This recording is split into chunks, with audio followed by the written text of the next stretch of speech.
আসসালামু আলাইকুম এভরিওয়ান। অদ্ভুতর মায়া গল্পের দ্বিতীয় পার্ট। তো চলো বেশি কথা না কইয়া গল্প শুরু করা যাক। আমি ফ্রেশ হয়ে খেয়ে বিছানায় গায়ে লিয়ে দিতে কখন যে ঘুমিয়ে যাই বলতেও পারি না। তবে আমার ঘুম ভাঙে ফোনের আওয়াজে। চোখ কসলাতে কসলাতে বিছানার এক পাশে রাখা ফোনটা হাতে নিয়ে রিসিভ করতেই ওপর পাশ থেকে কেউ বলে ওঠে, মিস্টার আকাশ, আমি তনু বলছি। শোন, আমি তোকে মেসেজ করে একটা বাড়ির ঠিকানা পাঠিয়েছি। তুই জলদি সেই বাড়ির নিচে এসে আমার জন্য অপেক্ষা কর। আমি মিনিট 10 পর নিচে নামছি। তারপর আমরা কয়েকজন বান্ধবী মিলে শপিং করব, আর তুইও আমাদের সঙ্গে যাবি আমাদের জিনিসপত্রগুলো ক্যারি করতে। তনুর কথা শুনে আকাশের মাথা গরম হয়ে যায়, কারণ এমনিতেই বেচারা ঘুম থেকে ফোন দিয়ে উঠিয়েছে। তার উপরে তনু তাকে ঘরের পোষা চাকরের মতো ব্যাগ ক্যারি করার জন্য বলছে। আকাশের ইচ্ছা করছে ফোনের মধ্যে গিয়ে ঢুকে গিয়ে তনুকে কষিয়ে একটা থাপ্পড় লাগাতে। তবে আকাশ নিজের রাগকে তনুর সামনে প্রকাশ করে না। নিজেকে স্বাভাবিক রেখে শান্ত গলায় বলে, ম্যাডাম, আমি আসতে পারবো না, কারণ এখন কোনো অফিস টাইম না যে আমি আপনার কাজ করব। আর আপনি আমাকে যেই কাজের কথা বলছেন সেটা একদম আপনার ব্যক্তিগত। ম্যাডাম, আমি আপনার অফিসের অ্যাসিস্ট্যান্ট। অফিসের কাজ ছাড়া আপনার ব্যক্তিগত কোনো কাজ আমি করব না। তনু বলল, দেখ, আমার কথা অমান্য করে নিজের বিপদ ডেকে আনিস না। তুই ভালো করেই জানিস আমার কথা অমান্য করলে তোর জন্যই ক্ষতি হবে। তাই ভালোই ভালোই বলছি, 10 মিনিটের মধ্যে আমার লোকেশনে এসে হাজির হ। ফোন রাখলাম। তনু আকাশকে আর কথা বলার সুযোগ না দিয়ে ফোন কেটে দেয়। এইদিকে আকাশের মেজাজ আগের চেয়ে আরো বেশি গরম হয়ে যায়। তবে আকাশের কিছুই করার নেই। সে যদি এখন তনুর কথা না শুনে তাহলে সেটা শোধ তনু অফিসের মধ্যে তুলবে। তাই আকাশ তনুর কথা মতো গায়ে অন্য আর একটা শার্ট লাগিয়ে তনুর পাঠানোর ঠিকানায় চলে যায়। তারপর সেখানে গিয়ে দাঁড়িয়ে দাঁড়িয়ে তনুর জন্য অপেক্ষা করতে থাকে। কিছুক্ষণ পর তনু বাড়ি থেকে নিচে নেমে আকাশের কাছে আসে। তনু যেই বাড়ি থেকে নিচে নেমেছে সেটা তনুর নিজের বাড়ি, আর আকাশ এটা তনুর সাথে ফোনে কথা বলার অবস্থায় বুঝে গিয়েছে। তনু আকাশের কাছে আসার পর গ্যারেজ থেকে নিজের গাড়ি বের করে আকাশকে নিয়ে শপিং মলের উদ্দেশ্যে রওনা হয়েছে। তনু নিজেই গাড়ি ড্রাইভ করছে, আর আকাশ তার পাশের সিটে চুপচাপ করে বসে আছে। কিছুক্ষণ গাড়ি করে যাত্রা করার পর আকাশ আর তনু শপিং মলে গিয়ে পৌঁছায়। শপিং মলের সামনে তনুর ফ্রেন্ডরা দাঁড়িয়ে তনুর জন্য বহু আগ থেকেই অপেক্ষা করছে। তনু শপিং মলে পৌঁছে নিজের বান্ধবীদের সাথে দেখা করে তাদেরকে নিয়ে শপিং মলে ঢোকে, আর আকাশকে তার পিছনে পিছনে যেতে বলে। তনু আর তার বান্ধবীরা শপিং মলে ঘুরে ঘুরে অনেক শপিং করে। তনু নিজের ক্রয়কৃত জিনিসগুলো সব আকাশের হাতে ধরিয়ে দেয়। তবে তনুর বান্ধবীরা যখন তাদের ক্রয়কৃত জিনিস আকাশের হাতে দিতে যাবে ক্যারি করার জন্য, তখন জিনিসটা তনুর কেমন যেন গায়ে লাগে। তাই সে সবাইকে বলে নিজের জিনিস নিজেকে ক্যারি করতে, আর তার জিনিসগুলোই খালি সে আকাশের হাতে দেয়। এরপর শপিং শেষ করে যে যার মতো বিদায় নিয়ে বাড়ি চলে যায়। আর তনু আকাশকে নিয়ে গাড়ি করে নিজের বাড়ির সামনে এসে পৌঁছায়। বাড়ির সামনে পৌঁছানোর পর গাড়ি সাইড করে তনু আকাশকে বলে শপিং ব্যাগগুলো বাসা অবধি পৌঁছে দিতে। আকাশ কোনো কথাবার্তা ছাড়া চুপচাপ তনুর কথা মেনে জিনিসগুলো সঙ্গে নিয়ে তনুর পিছনে পিছনে যেতে থাকে। তনুর বাড়ির দরজার সামনে পৌঁছে দরজার কলিং বেল বাজাতেই তনুর মা এসে দরজা খুলে দেয়। তারপর তনু আকাশের হাত থেকে শপিং ব্যাগগুলো নিয়ে ঘরে প্রবেশ করে আকাশকে বলে, হয়েছে, এবার তুই বাড়ি চলে যা। আকাশ তনুর কথা শুনে চলে আসতেই ধরবে, তখনই তনুর মা ঘরের ভিতর থেকে তনুকে ধাক্কা দিয়ে দরজার বাইরে বের করে দেয়। ওয়ানেক্সের সবচেয়ে বিশ্বস্ত বুকমেকার, যা পিএইচডি এবং সিরিয়া অ্যাপের অফিসিয়াল পার্টনার। এই অ্যাপসে আপনি cricket, football, tennis live match দেখতে এবং তাদের স্কোর ভবিষ্যৎবাণী করে সহজেই অর্থ উপার্জন করতে পারবেন। সেই সাথে BMW গাড়ি, আইফোন, ল্যাপটপ এবং আরও অনেক নগদ পুরস্কার জেতারও সুযোগ রয়েছে। এই অ্যাপটিতে আপনি crush crystal, under and over 21 ইত্যাদি গেম খেলে সহজেই আয় করতে পারবেন। আপনি বিকাশ, নগদ, রকেট ব্যাংক, ক্রিপ্টো, পেপল এবং অন্যান্য সহজ পদ্ধতির মাধ্যমে সহজেই আপনার জেতা টাকা তুলতে পারবেন। এখানে আপনি 24 ঘন্টায় 7 দিন গ্রাহক সহায়তা পাবেন। তাই এখনই পিন কমেন্টের লিঙ্ক ব্যবহার করে রেজিস্ট্রেশন করুন, অথবা গুগলে 1x সার্চ লিখে রেজিস্ট্রেশন করুন। আর হ্যাঁ, রেজিস্ট্রেশনের সময় আমার প্রোমো কোড VODO7 ব্যবহার করে প্রথমবার ডিপোজিটে 20,000 টাকা পর্যন্ত পান। এরপর আকাশের হাত ধরে টেনে তাদের ঘরের ভিতরে নিয়ে গিয়ে দরজা বন্ধ করে দেয়। তনু পুরোপুরি অবাক হয়ে যায় তার মায়ের এমন আচরণে। তনু বুঝে উঠতে পারছে না কি ঘটছে তনুর সাথে। সবকিছু কেমন যেন মাথার উপর দিয়ে যাচ্ছে তনুর। বোকার মতো কিছুটার সময় দরজার বাইরে আশ্চর্য হয়ে দাঁড়িয়ে থাকে তনু, কিন্তু সে তারপরও কোনো আগামাথা বুঝে উঠতে পারে না। তাই সে দরজায় বাড়ি দিয়ে নিজের মাকে চেঁচিয়ে বলে ওঠে, মা, এটা কি হলো? তুমি আমার দরজার বাইরে বের করে দিয়ে দরজা বন্ধ করলে কেন? তনুর মা তনুর চেঁচানি শুনে আকাশকে সোফায় বসিয়ে দিয়ে তিনি দরজার সামনে আসে। এরপর মেয়ের প্রশ্নের প্রতি উত্তরে ঘরের ভিতর থেকে বলে ওঠে, কি হলো সেটা তো তুই নিজেই দেখতে পেলি। তোকে দরজার বাইরে বের করে দিয়েছি, আর আমার এমনটা করতে ইচ্ছে হয়েছে তাই আমি এমনটা করেছি। তনু বলল, মা দেখো, আমার প্রচন্ড রাগ উঠছে, দরজা খোলো। তনুর মা বলল, দরজা খোলা যাবে না, তুই বাইরেই দাঁড়িয়ে থাক। তনুর মায়ের কথা শুনে রাগে তনুর সারা শরীর কটকট করতে থাকে। মেজাজ পুরো চূড়ায় গিয়ে পৌঁছেছে তনুর। আগের বারের চাইতে গলার সাউন্ড আরো বড় করে দরজায় লাগাতার বাড়ি দিয়ে বলে। তনু বলল, মা দরজা খোলো, আমার কিন্তু প্রচন্ড মেজাজ খারাপ হচ্ছে, এবার কিন্তু ভয়ানক কিছু ঘটবে বলে দিলাম। তনুর মা এবার দরজা খুলে দেয়। দরজা খুলতেই তনু হাতে থাকা শপিং ব্যাগগুলো হাত থেকে নিচে ছুড়ে দেয়। তনু বলল, মা সমস্যাটা কোন জায়গায় তোমার? তুমি আমাকে ঘরের বাইরে বের করে দিয়ে ওই অকর্মার ঢেকিটাকে ভিতরে ঢুকিয়েছো, এর কারণ কি? তনুর মা বলল, কারণ হলো তুই আকাশকে বাসা অব্দি এনে তাকে বাসায় ঢুকতে না বলে চলে যেতে বলেছিস। তনু বলল, তো কি করব, তার কাজ শেষ তাই আমি তাকে চলে যেতে বলেছি, কিন্তু তুমি তো দেখছি তাকে জামাই আদর করে ঘরে ঢুকিয়েছো, মনে হচ্ছে জানো সে তোমার বাড়ির জামাই। তনুর মা বলল, তোর যেটা করণীয় সেটা তুই করিসনি, তাই তোকে বের করে দিয়ে আকাশকে টেনে ঘরে ঢুকিয়েছি। আর তুই ঠিক কথাই বলেছিস, সে আমার বাড়ির জামাই, তাই তাকে জামাই আদর করে টেনে ঘরে ঢুকিয়েছি। আজ সকালে তুই তাকে এগ্রিমেন্ট বা কন্ট্রাক্ট পেপারে সাইন করিয়ে বিয়ে করেছিস, কিন্তু তুই সেটা যেই কারণেই করিস না কেন, সে আগামী 3 বছরের জন্য আমার বাড়ির জামাই আর আমি তার শাশুড়ি, তাই আমারও কিছু দায়িত্ব কর্তব্য আছে। মেয়ের জামাই ঘরে আসলে তার সমাদর করা, সেজন্য আমি সেটাই করেছি। তনু বলল, মা আকাশের বিষয়টা নিয়ে কিন্তু এবার একটু বেশি অতিরিক্ত হয়ে যাচ্ছে। তনুর মা বলল, অতিরিক্ত আমি নয়, তুই করেছিস। একটা মানুষ বাসা অব্দি আসলে তাকে বাসার ভিতরে ঢুকতে বলাটা ভদ্রতা, কিন্তু তুই ভদ্রতা তো দেখাসনি, বরং তাকে চলে যেতে বলে উল্টো আরো অপমান করেছিস। তনু বলল, মা আমি তাকে বাসায় আসতে বলিনি, সেটা তোমার কাছে অপমান করা বলে মনে হয়েছে, কিন্তু সে গত 5 বছর আগে আমাকে আমার বান্ধবীদের সামনে থাপ্পড় মেরে সত্যিকার অর্থে অপমান করেছিল, সেটা কি তোমার কাছে কিছুই না? তনুর মা বলল, তনু যেটা গত 5 বছর আগে চলে গেছে সেটা চলে গেছে, অযথা 5 বছর আগের বিষয় নিয়ে 5 বছর পর রেষারেষি করার কোনো মানেই নেই। আর তাছাড়া তুই যেমনটা করেছিস তার সাথে, সেটা তার পরিবার কোনোদিনও তোর সাথে বা আমার সাথে করেনি।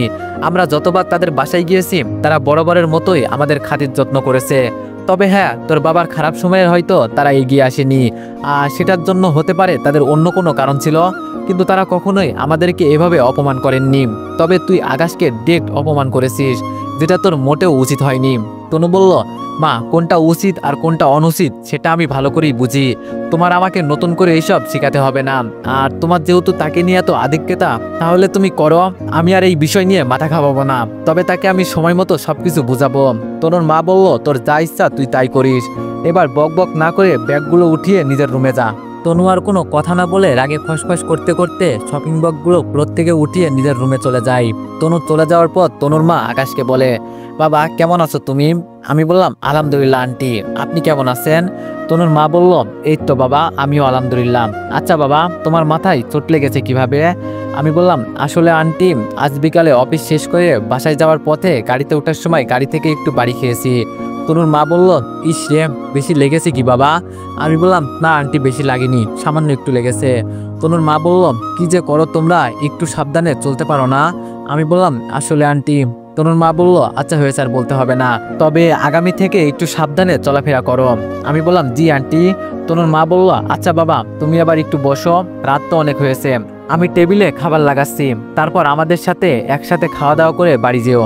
আমি বললাম, না আন্টি আমার খাওয়া সম্ভব না, তনু এমনিতেই আমার উপরে বেশ রেগে আছে, সে যদি খাবার খেতে এসে আমাকে দেখতে পাই তখন সে আবারও রাগারাগি করবে।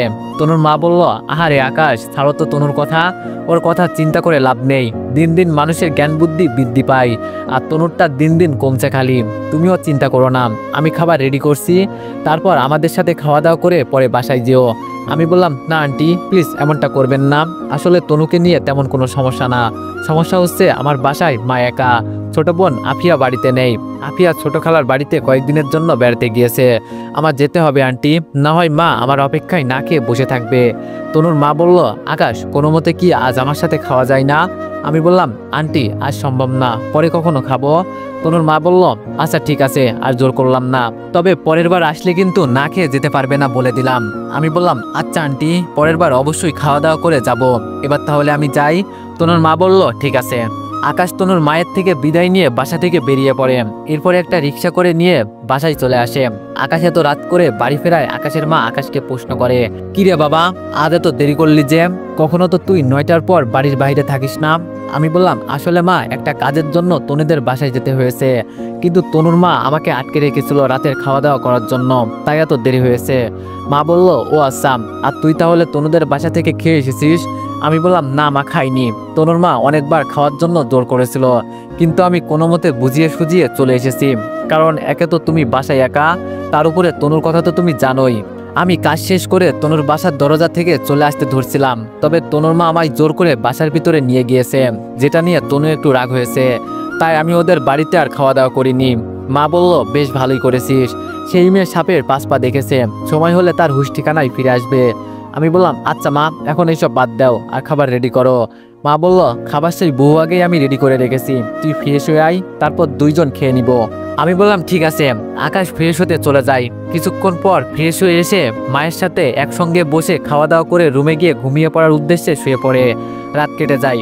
পরের দিন সকাল 8টার দিকে আকাশ ঘুম থেকে উঠে যায়। ঘুম থেকে উঠে হাত মুখ ধুয়ে নাস্তা পানি শেষ করে 9টার কিছু সময় পরে বাসা থেকে অফিসের উদ্দেশ্যে বেরিয়ে পড়ে। 20 মিনিট পর 9টা 40-এর দিকে আকাশ অফিসে গিয়ে পৌঁছায়। অফিসে পৌঁছেই দেখে অফিসের কর্মচারীরা ধীরে ধীরে আসতে শুরু করেছে। আকাশ অফিসে ঢুকে পড়ে। অফিসের ভিতরে ঢোকার পর ম্যানেজারের সাথে আকাশের দেখা হয়। ম্যানেজার আজ একটু আগে এসে পড়েছে। ম্যানেজারের সাথে আকাশের দেখা হওয়ার পর ম্যানেজার আকাশকে সঙ্গে করে নিয়ে গিয়ে আকাশকে তার বসার স্থান দেখায়। এরপর আকাশকে বলে, এটাই হচ্ছে তোমার বসার জায়গা, তুমি এখানে বসেই নিজের কাজকর্ম করবে, আর সেই সঙ্গে খেয়াল রাখবে ম্যাডাম বেল বাজাচ্ছে কিনা। তুমি গতকাল হয়তো দেখছো ম্যাডামের টেবিলের উপরে ঘন্টার মতো কিছু একটা আছে, যেটা বাজালেই মনে করবে ম্যাডাম তোমাকে ডাকছে। আমি বললাম, আচ্ছা। ম্যানেজার বলল, এবার তাহলে থাকো, আমি ওই দিকটাতে গেলাম। ম্যানেজার আকাশকে তার বসার জায়গা দেখিয়ে নিজের কাজে চলে যায়। ম্যানেজার চলে যাওয়ার পর আকাশ চেয়ারের উপরে গিয়ে বসে পড়ে। আকাশের জন্য তনুর কেবিনের এক পাশে একটা ছোট্ট ডেস্ক আর একটা চেয়ার রাখা হয়েছে। আকাশ তার বসার স্থানে বসে তনুর আসার অপেক্ষা করতে থাকে। অপেক্ষা করতে করতে 10টা বাজার 2 মিনিট আগে তনু অফিসে এসে প্রবেশ করে। তনু অফিসে প্রবেশ করার পর কেবিনে ঢোকার সময় আকাশকে ইশারা করে তার কেবিনে আসতে বলে। আকাশ তনুর আদেশ মতো তনুর পিছনে পিছনে তনুর কেবিনে প্রবেশ করে। আকাশ তনুর কেবিনে ঢুকতেই তনু আকাশকে বলে, আচ্ছা আকাশ, তোর সমস্যাটা কি? আমি বললাম, কেন ম্যাডাম, কি হয়েছে? আমি কি কোনো ভুল করেছি নাকি? তনু বলল, তুই গতকাল না খেয়ে বাসা থেকে এসেছিস কেন? মা তোকে এত করে বলছে গতকাল রাতে খেয়ে আসার কথা, কিন্তু তুই না খেয়ে চলে এসেছিস। তুই জানিস না মা তোর জন্য গতকাল থেকে আমার উপর অভিমান করে আছে? তার উপরে তিনি গতকাল রাতে কিছুই খায়নি। আমি রাতে কতবার বলেছি খাওয়ার কথা, কিন্তু গতকাল তুই না খেয়ে আসার কারণে মাও রাতে খায়নি। কেন করেছিস এমনটা? আমি তোর উপরে রেগেছিলাম বলে? আমি বললাম, না ম্যাডাম, এমনটা নয়। আসলে আমার বাসায় মা একা, তাই তাড়াহুড়ো করে না খেয়ে চলে এসেছি, কারণ মা হয়তো আমার জন্য না খেয়ে থাকবে। তনু বলল, আকাশ, যেটাই হোক তোর খেয়ে আসা উচিত ছিল। একদিন আমার বাসায় খেলে তেমন কিছুই হতো না। আন্টিকে না হয় পরে গিয়ে বুঝিয়ে বলতি, কিন্তু তুই না খেয়ে আসায় মা অনেক কষ্ট পেয়েছে। তার উপরে আমি নিজেও জানি তুই আমার কারণেই খাবার খাসনি। এছাড়াও মা নিজেই আমাকে বলেছে আমি খাবার খেতে এসে তোকে দেখলে রাগারাগি করব, তাই তুই খাসনি। আকাশ তনুর কথা শুনে কি উত্তর দিবে বুঝে উঠতে পারছে না। সত্যি কারণতে গতকাল রাতে তনুর বাসায় না খাওয়ার অনেক বড় কারণ কিন্তু তনু নিজেই ছিল। সেজন্য তনুর মা জোর করার পরেও আকাশ তাদের বাসায় খাবার খায়নি। না হলে এক রাত বাইরে খেয়ে এসে আকাশ নিজের মাকে বললে আকাশের মা আকাশকে এই বিষয় নিয়ে কিছুই বলতো না। আকাশ বেশ চিন্তায় পড়ে যায় তনুর কথায় কি উত্তর দিবে, তাই সে চুপ করে আসে। অপরদিকে তনু আকাশকে চুপ করে থাকতে দেখে বলে, আচ্ছা শোন, যা হবার হয়ে গেছে, এখন গিয়ে কাজে মন দে। আর 2 ঘন্টা পর, মানে ঘড়ির কাঁটায় 12টা বাজলেই তুই আমার কেবিনে এসে দেখা করবি, তারপর তোকে নিয়ে একটা কাজে বের হব। আমি বললাম, জি আচ্ছা ম্যাডাম। তনুর কেবিন থেকে বেরিয়ে আকাশ নিজের ডেস্কে এসে বসে। দেখতে দেখতে 12টা বেজে যায়। আকাশ 12টা বাজতেই অনুমতি নিয়ে তনুর কেবিনে প্রবেশ করে। তনু তাকে নিয়ে 12টার সময় কোথায় যেন যাবে সেই কথাটা তনুকে স্মরণ করিয়ে দেয়। তনু খুব গুরুত্বপূর্ণ একটা ফাইল নিয়ে কাজ করছিল, কিন্তু আকাশ এসে তাকে নিয়ে বের হওয়ার কথাটা স্মরণ করিয়ে দিতেই তনু ফাইল বন্ধ করে দিয়ে আকাশকে নিয়ে অফিস থেকে বেরিয়ে নিজের গাড়িতে ওঠে। এরপর তনু গাড়ি ড্রাইভ করে আকাশকে নিয়ে একটা ডক্টরের কাছে যায়। পরে আকাশকে দেখিয়ে ডাক্তারকে বলে, ডাক্তার, ওর মাথা আর পেটে আঘাত পেয়েছে, আপনি একটু দেখুন তো ওকে। ডাক্তার বলল, ঠিক আছে দেখছি, তবে কিভাবে আঘাতগুলো পেয়েছে উনি? তনু বলল, ডাক্তার, আমরা 2 জন স্বামী স্ত্রী, 2 জনের মধ্যে একটু ঝগড়া হয়েছিল, যার ফলে আমি ওর উপরে রেগে গিয়ে গরম চা আর ফোন ছুঁড়ে মেরেছিলাম। ডাক্তার আর আকাশ দুজনেই তনুর কথা শুনে অবাক হয়ে যায়। বিশেষ করে আকাশ বেশি অবাক হয়, কারণ তনু ডাক্তারের সামনে তাকে নিজের স্বামী বলে পরিচয় দিয়েছে। অপরদিকে ডাক্তার তনুর কথা শুনে তার দিকে এক নজর আশ্চর্যের দৃষ্টিতে তাকিয়ে আকাশের জখমগুলো দেখতে শুরু করে।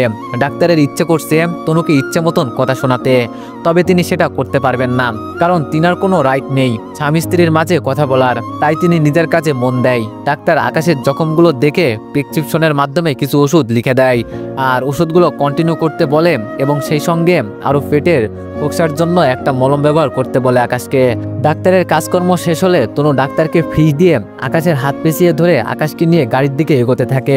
তনুর এমন আচরণে আকাশ আরও অবাক হয়ে যায়। রাস্তাঘাটে স্ত্রী যেইভাবে স্বামীর হাত ধরে হাঁটে, তনুও সেভাবে আকাশের হাত ধরে রেখেছে। তার উপরে তনু তাকে এনে ডাক্তার দেখিয়েছে। তনুর এমন আচরণে আকাশের মনে হচ্ছে তনু সত্যিকারে তার বিয়ে করা বউ। আকাশের ভিতরে নতুন করে এক অনুভূতি জন্মাচ্ছে তনুকে নিয়ে। ভিতরটা খুশিতে পাগল হয়ে যাচ্ছে আকাশের। তবে আকাশ তনুকে কিছুই বলে না, চুপচাপ তার সাথে হাঁটতে থাকে। এভাবে তনু আকাশকে নিয়ে গাড়ির সামনাসামনি যাওয়ার কিছুটা আগ মুহূর্তে হুট করে আকাশের হাত ছেড়ে দিয়ে দৌড়ে গাড়ির সামনে দাঁড়িয়ে থাকা একটা ছেলের কাছে যায়। এরপর ছেলেটার সাথে কথা বলতে আরম্ভ করে। তনু আকাশের হাত ছেড়ে যেই জায়গা থেকে দৌড়ে ছেলেটার কাছে গিয়েছে, আকাশ সেই জায়গাতেই দাঁড়িয়ে দুইজনকে কথা বলার দৃশ্য তাকিয়ে তাকিয়ে দেখছে। ওপরদিকে তনু ছেলেটার সাথে দেখা করে কিছুটা সময় কথা বলার পর আকাশকে ডেকে বলে, আকাশ এই দিকে আয়, তোকে আমার বয়ফ্রেন্ডের সাথে পরিচয় করিয়ে দিই। ছেলেটা তনুর বয়ফ্রেন্ড হয়। কথাটা তনুর মুখে শোনার পর আকাশের ভিতরটা মুচুদ দিয়ে ওঠে। সেই সঙ্গে আকাশের হাসি খুশি চেহারাটা মুহূর্তের মধ্যেই মলিন হয়ে যায়। আকাশের মনের ভিতরে বিশাল এক ঘূর্ণিঝড় শুরু হয়েছে। আকাশ কোনোভাবেই তনুর মুখ থেকে তার বয়ফ্রেন্ডের কথা শোনার জন্য প্রস্তুত ছিল না, কিন্তু তনু আকাশকে তার বয়ফ্রেন্ডের কথা বলে অবাক করে দিয়েছে। আকাশ তনুর কথায় সাড়া না দিয়ে চোখ মুখ মলিন করে তাদের দুজনের দিকে তাকিয়ে আছে। অপরদিকে তনু আকাশের কোনো সাড়া শব্দ না পেয়ে আবারও আকাশকে বলে ওঠে, এই আকাশ, তোর কি হয়েছে? তোকে আমি এই দিকে আসতে বললাম, কিন্তু তুই দেখি রোবটের মতো সেই এক জায়গায় দাঁড়িয়ে আসিস। আমার কথা কি তুই শুনতে পাস না নাকি? আকাশ তনুর কথা শুনে এবার নিজেকে স্বাভাবিক করে। তারপর তনুর কথা মতো চুপচাপ হেঁটে তাদের দুজনের সামনে যায়। আকাশ তনু আর তার বয়ফ্রেন্ডের সামনে যেতেই তনু তার বয়ফ্রেন্ডকে বলে, সোহান, এটাই হলো সেই অকর্মার ঢেকি আকাশ, যার কথা তোমাকে আমি বলেছিলাম। আর আকাশ, এটা হচ্ছে আমার বয়ফ্রেন্ড সোহান।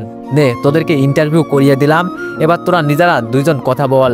তনুর কথা শুনে আকাশের রাগে পিত্তি ফেটে যাওয়ার উপক্রম হয়েছে।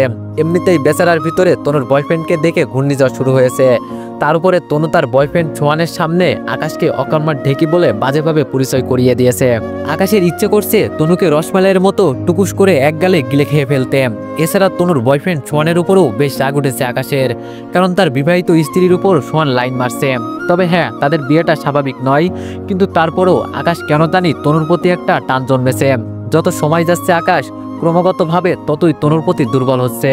তনু আকাশকে এত অপমান অপদস্থ করে, কিন্তু তারপরও আকাশ চাই তনু শুধু তার হয়েই থাকুক। কিন্তু তারপরও আকাশ চাই সে ছাড়া তনুর জীবনে আর কেউ কখনো কদম না ফেলুক। কিন্তু সবকিছু কেমন যেন আকাশের ইচ্ছের বিপরীতে হচ্ছে। আকাশ নিজের ভারসাম্যকে ঠিক রাখতে পারছে না তনুর বয়ফ্রেন্ডকে দেখে। তবে তার ভারসাম্য হারালে চলবে না, কারণ হয়তো তনুর কাছে তাকে আবার অপমান হতে হবে। তনু এমনিতেই ছোটখাটো বিষয় নিয়ে আকাশকে অপমান করাই কমতি করে না। আর তার উপরে আকাশ যদি এখন নিজেকে সামলে না রাখে, তাহলে বড়সড় একটা তুফান আসবে তার উপরে। তাই আকাশ নিজেকে সামলে নিয়ে তনুর বয়ফ্রেন্ড সোহানের দিকে হ্যান্ডশেক করার উদ্দেশ্যে হাত বাড়িয়ে দেয়। কিন্তু সোহান আকাশের সাথে হ্যান্ডশেক না করে অপমানজনকভাবে নিজের হাতকে আরও গুটিয়ে নিয়ে আকাশকে বলে, থাক, হাত মেলানোর প্রয়োজন নেই, এমনিতেই আমরা মুখে কথা বলতে পারি। সোহানের অপমানজনক আচরণ আর তার কথাবার্তা শুনে আকাশের মাথায় এবার রক্ত চটে বসে, যার ফলে আকাশ আর নিজের উপরে কন্ট্রোল রাখতে পারে না। চোখ মুখে রাগের ছাপ এনে সোহানকে বলে, সুটবুট পরিস্থিতি দেখে নিজেকে এলিট ক্লাস মনে হচ্ছে তোর, কিন্তু বাস্তবে তোকে আমার রাস্তায় টুকাই বলে মনে হচ্ছে। এখনো মানুষের সাথে কোন ভঙ্গিমায় কথা বলতে হয় শিখতে পারিসনি, কিন্তু শরীর ভর্তি কারেন্ট নিয়ে ঘুরে বেড়াস।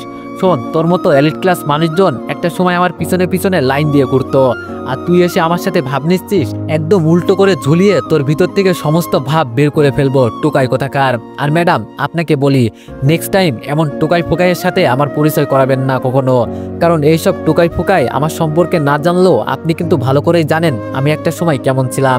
তাই অনুরোধ করব, এইসব নিচু মন মানসিকতার মানুষের সাথে আমাকে আর কখনো পরিচয় করাবেন না।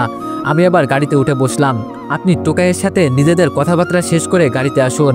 আকাশ রেগেমেগে অনর্গলভাবে সোহানকে একগাদা কথা শুনিয়ে দিয়ে গাড়িতে উঠে বসে। অন্যদিকে তনু আর সোহান আকাশের কথাবার্তা শুনে পুরোই অবাক। সেই সঙ্গে সোহানের লজ্জায় মাথা কাটা যাচ্ছে। আসলে কথাই আছে না, মানুষ বুঝে কথা বলতে হয়, কিন্তু সোহান সেটা করেনি, যার কারণে আকাশ সোহানের ইজ্জতের ফালুদা বানিয়ে দিয়ে চলে গেছে। সোহান লজ্জায় কি করবে বুঝে উঠতে পারছে না।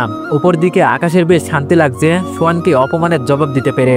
মনে প্রশান্তি নিয়ে আকাশ গাড়িতে বসে আছে, কিন্তু সোহানকে কথা শুনিয়ে এসে গাড়িতে উঠে বসার পর বাইরে দুজনের মাঝে কি কথাবার্তা হচ্ছে বা কি ঘটছে সেই সব নিয়ে আকাশের কোনো আইডিয়া নেই। সে তার মতন চুপচাপ করে গাড়িতে বসে আছে। এভাবে কিছুক্ষণ যাওয়ার পর তনু চোখ মুখ লাল করে গাড়িতে উঠে বসে। এরপর গাড়ি স্টার্ট করে আকাশকে বলে, এই আকাশ, তুই কোন সাহসে সোহানকে অপমান করেছিস? তোর তো দেখছি অনেক সাহস বেড়ে গেছে। সোহানের হয়ে তনুকে কথা বলতে দেখে এবার আকাশের তনুর উপরেও চরম রাগ উঠে যায়।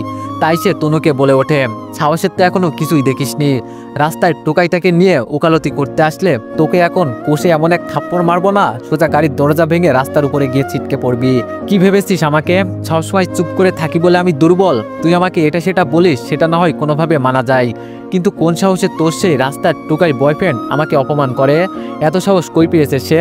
তনুর এমনিতেই মেজাজ খারাপ। আকাশ সোহানকে অপমান করে চলে আসার পর তনুর সাথে সোহানের ছোটখাটো একটা ঝামেলা লেগেছে। তার উপর আকাশ এখন আবার তনুর সাথে তুই তাকারি করার পাশাপাশি তাকে থাপ্পড় মারবে বলছে। আকাশের উপরও তনুর এখন চরম রাগ উঠছে। রাস্তার এক পাশে গাড়ি থামিয়ে তনু আকাশকে চেঁচিয়ে বলে ওঠে, এই অকর্মা, গাড়ি থেকে নাম, না হয় ঘাড় ধাক্কা দিয়ে তোকে রাস্তায় ফেলে দিব। বিয়াদব, তোর কত বড় সাহস? তুই আমার সাথে বড় গলায় কথা বলার পাশাপাশি আবার আমাকে বলিস থাপ্পড় মারবি? এখনই নাম তুই গাড়ি থেকে, না হয় তোর অবস্থার 12টা বাজিয়ে দিব আমি। আকাশ আর কোনো কথা না বলে গাড়ি থেকে নেমে হাঁটতে আরম্ভ করে। হাঁটতে হাঁটতে আকাশ অনেকটা সামনে চলে যায়, আর তনু রাস্তার একপাশে গাড়ি সাইড করে এখনো গাড়িতে বসে আছে। এভাবে কিছুক্ষণ যাওয়ার পর তনু কি যেন একটা ভেবে গাড়ি স্টার্ট করে আকাশের কাছে পৌঁছায়। এরপর আকাশের সামনে গাড়ি থামিয়ে আকাশকে ডেকে বলে, এই আকাশ, গাড়িতে এসে উঠে বস। আমি বললাম, না ম্যাডাম, আমি আপনার সাথে যাব না, আপনি গাড়ি নিয়ে চলে যান। তনু বলল, আকাশ প্লিজ রাগ করিস না, গাড়িতে এসে বস প্লিজ। আমি বললাম, না ম্যাডাম, আমি যাব না, কারণ আমার মতো মানুষের কোনো যোগ্যতা নেই আপনার গাড়িতে বসার। আপনার বয়ফ্রেন্ড আমাকে আপনার সামনে অপমান করেছে, কিন্তু তখন আপনি তাকে কিছুই বলেননি, কিন্তু আমি আপনার বয়ফ্রেন্ডকে নিয়ে কয়েকটা কথা বলাই আপনার গায়ে লেগে গেছে। তো আমি আর আপনার গাড়িতে বসে কি করব? এছাড়া আপনার সাথে বাজে বিহেভ করেছি, আমার সাথে এমনটাই হওয়া উচিত ম্যাডাম। তনু বলল, এই আকাশ, সরি, আমার ভুল হয়ে গেছে, আর আমি সোহানের তরফ থেকেও তোর কাছে ক্ষমা চাইছি। তুই এবার প্লিজ গাড়িতে উঠে বস। তো এভরিওয়ান, গল্পটি কেমন হয়েছে সবাই একটু কমেন্টে জানিও, আর নেক্সট পার্টের জন্য সবাই একটু বেশি বেশি কমেন্ট করে দিও। ধন্যবাদ।